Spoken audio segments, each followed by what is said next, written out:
Hello bookworms! Today I'm going to be sharing my August TBR with you, but before I get into my TBR, I have a very exciting announcement, and that is that my reading slump is over. It's finally done. I've been reading so much, I feel like I'm finally back into a routine.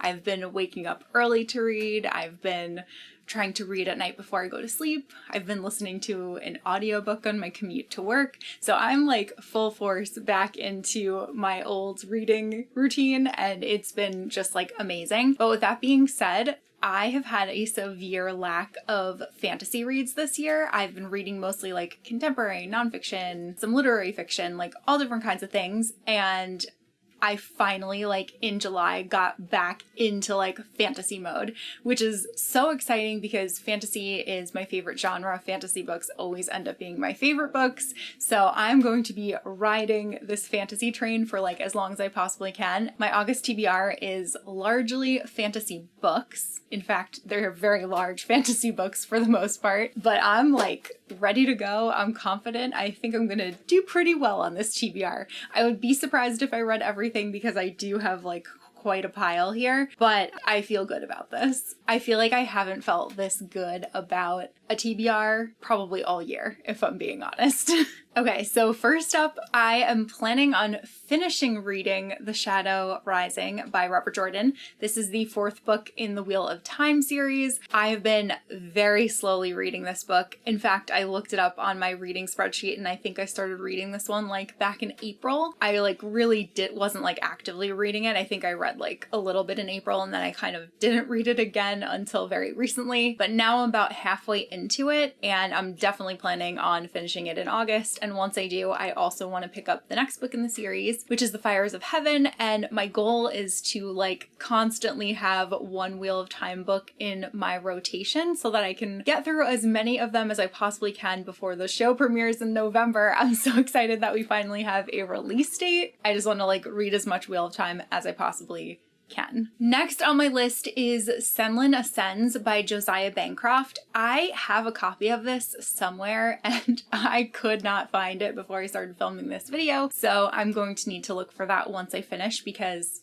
obviously this is a priority. So my friend Holly from Holly Hearts Books is actually hosting a Books of Babel read-along. She's going to be reading one book per month leading up to the release of the finale, book 4, in November. And I've been really interested in this series for a while, so I thought that this was a really good time to join in. I'm in a fantasy mood, so I'm very much looking forward to reading these. Holly has said that these books would be great for people who like video games, which is me. So yeah, assuming that I enjoy Merlin Ascends, then I'll be joining in for the rest of the readathon, but I'm definitely making this one a priority for August. Next on my list is my Kings of the Wild reread. I never got around to doing this. I think I wanted to do it back in like April, but my mind just was not in the like mode to focus on fantasy. Like it just wasn't happening for me. And I wanted to like reread it when I felt very excited about reading and very like into my routine the way that I'm feeling now because I really love this book. I really love these characters. I really love this story and I really love this world. And I just want to like savor and enjoy it, and I feel like I'll probably end up reading it kind of quickly since I'm already familiar with the story, but oh man, I just love this series, and then I can finally get to book 2. Then I want to read Baptism of Fire by Andrzej Sapkowski. This is book 5 in the Witcher series, and I feel like I kind of like took an unintentional break from reading Witcher, and there are 2 reasons why, maybe 3 reasons that I am really like wanting to get back into it now. The first one being that they've been releasing trailers and teasers for season 2 of The Witcher on Netflix, and I definitely want to read more of the series or potentially finish the series before that second season comes out. And the second reason being that Andrew is actually reading the first book, so every day when he comes home and tells me about what he read, it makes me want to dive back into the world of The Witcher more and more. And then the third reason is that I've been doing some like digital housekeeping and I updated my master series spreadsheet that I have, so that kind of made me realize how many series I'm in the middle of and I really want to get to completing some of them, so this will help me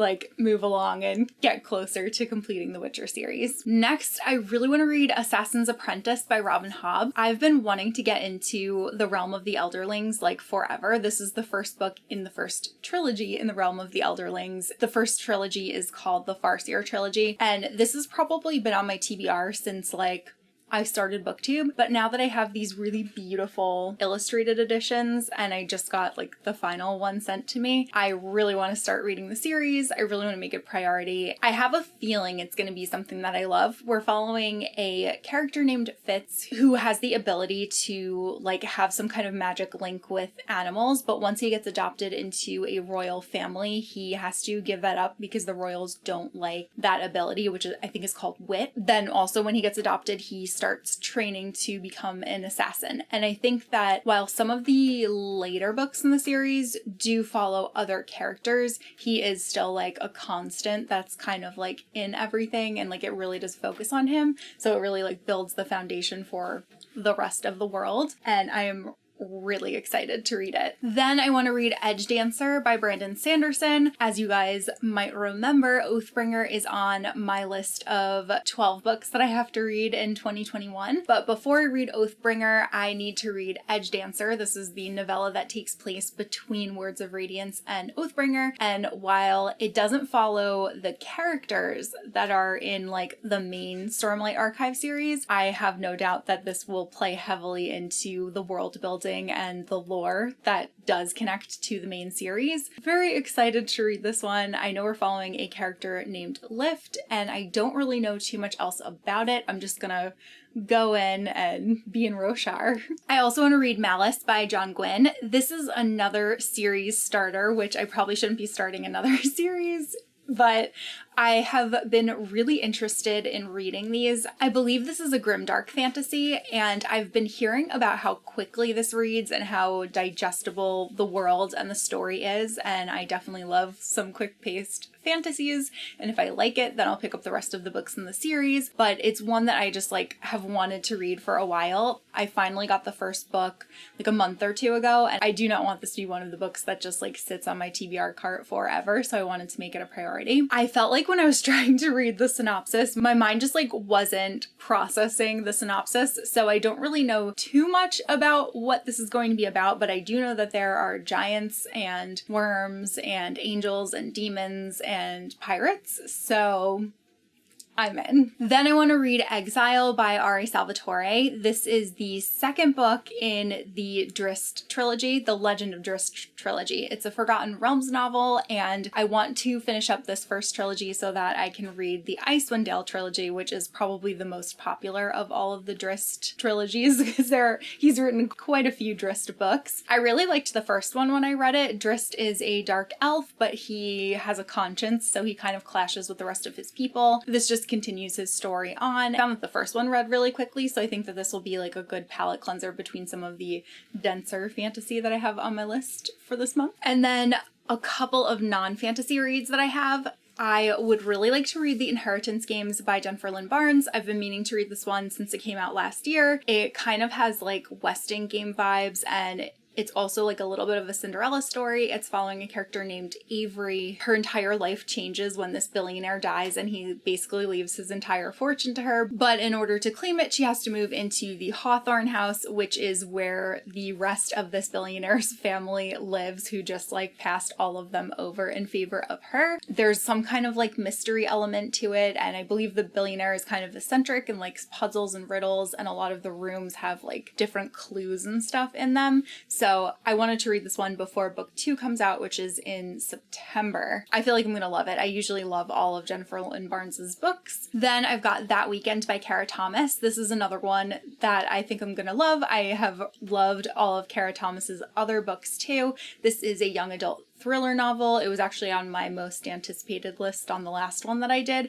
So we're following a character who goes on this like secret trip on her prom weekend up to this mountain with her best friends, and the three of them I think go like walking or something, and the main character that we're following in this book wakes up and her friends are like gone, and I think she's like covered in blood, but she has no memory at all of what happened. So obviously there's going to be like lots of questions. Everyone wants to know well, she really wants to know what happened to her two best friends. She's the only one that came back from this walk safely, so she's going to have to try to like dig deep in her memory to try to figure out exactly what happened and where her friends are. And then lastly, I kind of impulsively added Summer of Salt by Katrina Leno to my TBR. This is one that I've heard many people talk about like years ago, and I just had never gotten around to it, but I've kind of been enjoying seasonal reading this year, which is something that I haven't always like adhered by, but this year in particular, I've been liking it, so I kind of want to read this one before the end of summer. I know there's also like a bit of magic in it. Magic is passed down through generations of women, and it takes place on an island, and I've also been reading and enjoying witchy books lately, so I feel like I have very high hopes for this one. So those are like the million books that I'm planning on reading in August. As you can tell, I have a very ambitious TBR, but again, I'm feeling really good about things and really excited about reading, really excited about this whole stack here. Very much hoping that when I do my August wrap up, they'll like all be included and it will be great. So let me know what you're planning on reading in August. Let me know if you read anything that I mentioned, and I hope that you're doing well, and I hope that if you were in a reading slump, you've also been able to get out of it or find a new routine that works for you. I know I just feel so good to be reading a lot again. It really feels amazing. But that's all that I have for this video, so I will see you guys soon with a new one. Bye!